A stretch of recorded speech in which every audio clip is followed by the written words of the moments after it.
कि जब आप किसी के पास जॉब करते हैं तो आपका जो आर्ट है, जो आपका इनर आर्ट है जिसे आप कह सकते हैं, वो कहीं ना कहीं कंप्रोमाइज हो जाता है। 100%। हाँ, तो उसकी बेस पे ये होता है कि जैसे जैसे आप ग्रो करते हैं तो आपने उसी सिचुएशन से आगे जाना है, तो वो फिर आप वो आर्टिस्ट नहीं बन पाते जो आप बनना चाहते। लेकिन दूसरी बात, वो भी बहुत ज़रूरी है, और बहुत से आर्टिस्ट दोस्तों को मैं जानता भी हूँ, आप भी जानती होंगी, कि देखिए पेरेंट्स ने आप पे 16 ईयर्स 17 ईयर्स खर्च किया, नाउ दे वांट के आप कुछ अर्निंग स्टार्ट करें, स्पेशली बॉयज़ पर, गर्ल्स पर भी, कि कुछ ना कुछ अर्निंग हो। तो उस फेज़ में फिर यही होता है कि आजकल काम नहीं है, जॉब पे मजबूरन जाना पड़ता है। तो अगर काम लेना है तो वो कैसे मिलेगा? ये सबसे बड़ा राज है। मैंने फिर आपको बताया कि काम भी लेना है तो आप जब अपनी तख्लीक करेंगे तो काम क्या आपकी खुद ब खुद जगह बनती चली जाएगी फील्ड के अंदर। लोग आपको मांगेंगे, बुलाएंगे।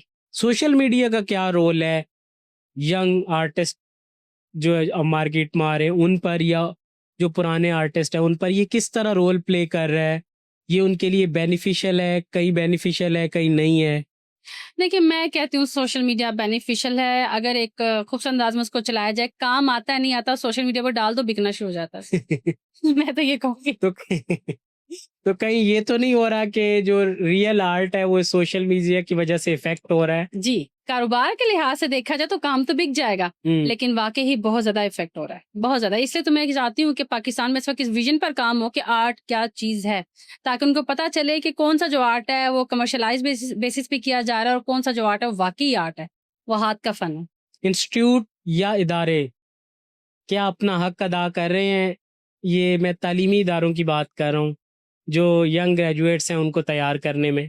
कुछ अदा करें, कुछ अदा नहीं करें, लेकिन मैं कभी किसी को इसलिए ब्लेम नहीं करना चाहूँगी कि हर इंसान जो है ना वो अपनी कुछ आदत और शख्सियत की बिना पे बन के निकलता है। हो सकता है वैसे ही मैं अपने ऊपर रख के एक एग्ज़ाम्पल देती हूँ, हो सकता है मेरे इंस्टीट्यूट ने मुझे कुछ ना सिखाया हो, मैं फिर भी रिफ़त शाहीन बनी। हुँ। तो इसलिए मैं नहीं समझती कि हमें किसी पे रख के कोई भी बात करनी चाहिए। आप जो हैं ना वो आप खुद बनते हैं, उसके लिए आपकी अपनी जद मसलसल है वो आप करते चले जाइए। अक्सर कहा जाता है कि जो ख़वातीन हैं, जो लड़कियां हैं, उनके लिए आर्ट एक बहुत डिफ़िकल्ट जो है वो सब्जेक्ट है।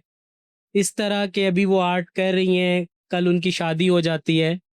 उन्होंने सिटी, एक तो कुछ सिटीज़ मूव ऐसी सिटीज़ में चली गई जहाँ आर्ट का उस तरह स्कोप नहीं है, आर्ट की फील्ड नहीं है। ज़ाहिर बात, पाकिस्तान बहुत सी ऐसी सिटीज़ हैं जहाँ पर आर्ट उनके लिए बड़ा प्रॉब्लम हो जाता है। तो बीइंग ए फीमेल, आप क्या समझती हैं कि आर्ट लड़कियों को पढ़ना चाहिए, और अगर वो किसी ऐसी सिचुएशन में चली जाती हैं तो कैसे हैंडल करना है? नहीं, मैं नहीं समझती कोई ऐसी सिचुएशन में बगैर अपनी मर्ज़ी के जा सकती सही है। है। आप अपना फैसले ठीक करें ना, अपनी चॉइसेस ठीक रखें तो आप अपनी सही जगह पे खड़ी हैं। नहीं, सास और हस्बैंड जो है वो कह रहे नहीं करना। वो सास और हस्बैंड चूज़ क्यों किए गए जो कह रहे नहीं करने? आपका फैसला गलत है ना, अपना फैसला ठीक करें आप। माँ बाप ने कुट के जो है वो शादी। तो माँ-बाप से बगावत कर लें आप एक वक़्त के बाद। सही कह तो रहे। ये आपकी चॉइसेस है ना, आपकी चॉइसेस आपको बताती हैं क्या फ्यूचर में आपके साथ क्या होने वाला है। तो आप अपने अगर ट्रैक को, अपने पाथ को ठीक रखती हैं तो आपके साथ सब ठीक होने वाला है। बिल्कुल ठीक है। स्टूडियो, वैसे तो एक नॉर्मल क्वेश्चन होता है, देखिए हम बहुत से, हमारे पास बिजनेसमैन भी आते हैं तो उनसे हम पूछते हैं कि ये जो आपका बिजनेस है, इसको स्टार्ट करने के लिए कितना कैपिटल रिक्वायर्ड है? तो अगर मैं आर्ट का बिजनेस, वैसे तो शायद इसमें ना हो, या आपका जवाब मैं सुनना चाहता हूँ क्या होगा, कि इसको स्टार्ट करने में कितना कैपिटल, क्या ज़रूरी है, किस हद तक इन्वॉल्व होते हैं जो आपका मनी है, पैसा जो है? देखिए दुनिया में कौन सी ऐसी चीज़ है जिसमें पैसे की ज़रूरत नहीं है। मैंने फ़र्ज़ किया अगर स्टूडियोज़ बनाना है, ये तो किसी बिल्डिंग के लिए भी पैसा चाहिए, लेकिन सबसे पहले ज़रूरी है आपका क्लाइंट होना। हम्म। क्लाइंट नहीं है तो अपने स्टूडियोज़ बनाकर क्या करना है? और क्लाइंट के लिए ज़रूरी है फिर आपकी तख्लीक होना। जब आप तख्लीक करते हैं तो 100% मार्केट में आपके लिए जगह बनती है। क्लाइंट मैं तो हंटिंग के वापस लिए कौन सा टूल आप यूज़ कर रही हैं?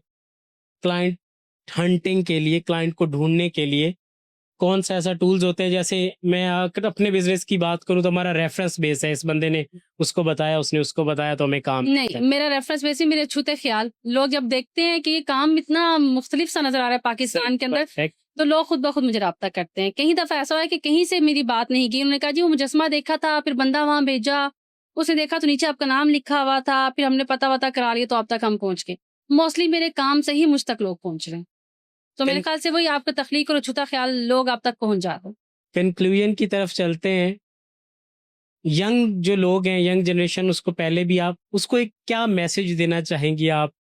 आप स्पेशली आपके फील्ड से रिलेटेड या फिर ओवरऑल आप कम्युनिटी वर्क भी करती हैं, आप बहुत सी चीज़ों में इन्वॉल्व भी हैं, चैम्बर ऑफ कॉमर्स इस तरह की काफ़ी चीज़ों में, तो फिर क्या मैसेज देना चाहेंगी यूथ को पाकिस्तान की?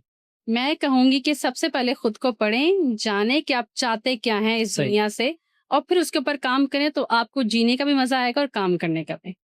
थैंक यू, आपने हमें टाइम दिया और बहुत कुछ सीखने को भी मिला, बहुत बातें भी शेयर हुई और इंशाल्लाह मज़ीद जो है वो इस पर डिस्कशन जारी रखेंगे। Thank you so much. Thank you so much.